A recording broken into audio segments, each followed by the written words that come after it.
The Bert Show. Time to get buzzed on the hot goss from Hollywood with Abby. It's the Bert Show's entertainment buzz.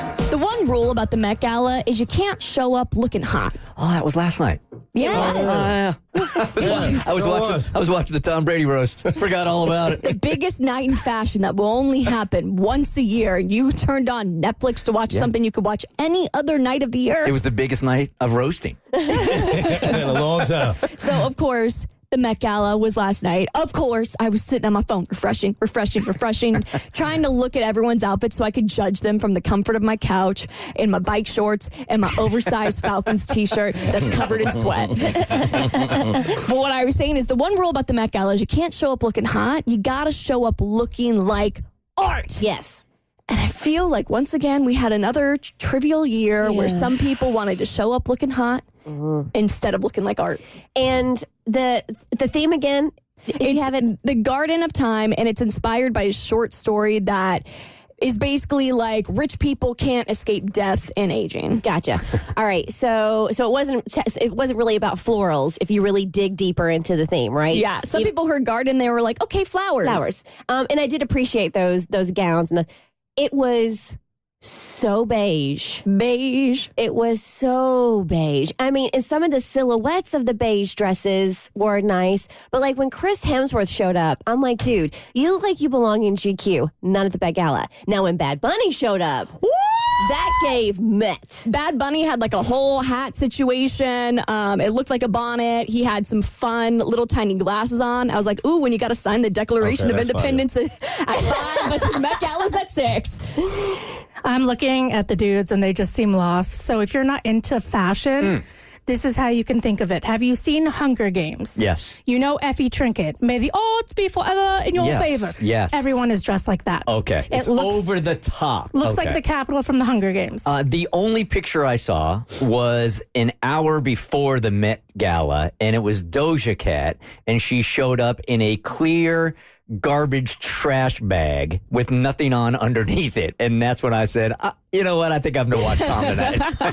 Yeah, she had like 7 different outfits on. She had a clear plastic bag on, and then she was walking around in a bed sheet. I was impressed. Look at that. I see the bed sheet one. Wow. Okay. There's not much left It was to like the a imagination. wet T-shirt dress, and then there was the towel. The because towel dress. You guys don't understand. There's multiple carpets here because you have the Met Gala carpet and steps, right? But also before that, most everybody gets ready at the Mark Hotel, and so there's a red carpet there, so you get to see like the first outfit. But let's give some love to our co-chairs minus Chris Hemsworth.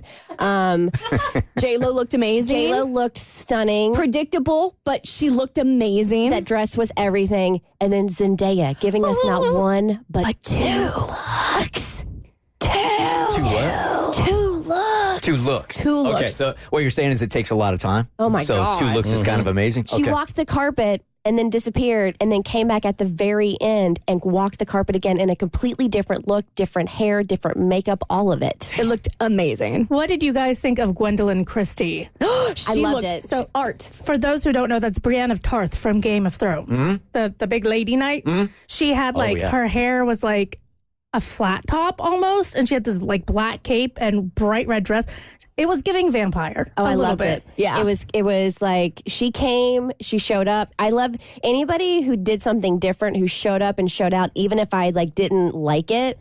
I gave them points for. People who showed up in sheath dresses. In plain black tuxes. Something that you would see, like, I love Sabrina Carpenter, but that was like an Oscar dress. Yeah. It's not a Met dress. It's an Oscar dress. It's a gorgeous dress, but not for the Met. Yeah. And I'm very hesitant to start like tearing down celebs because then an interview will come out where they explain how it ended up meeting the theme. And then I have to like eat my words. And I'm like, oh, maybe the fabric, it could only be worn once and it represents the Garden of Time or something like that. But I agree. It was a little bland, a little boring. And maybe because it was more about like time and death and, you know, not flowers and stuff, that makes it a little more understanding as far as like the black and the beige.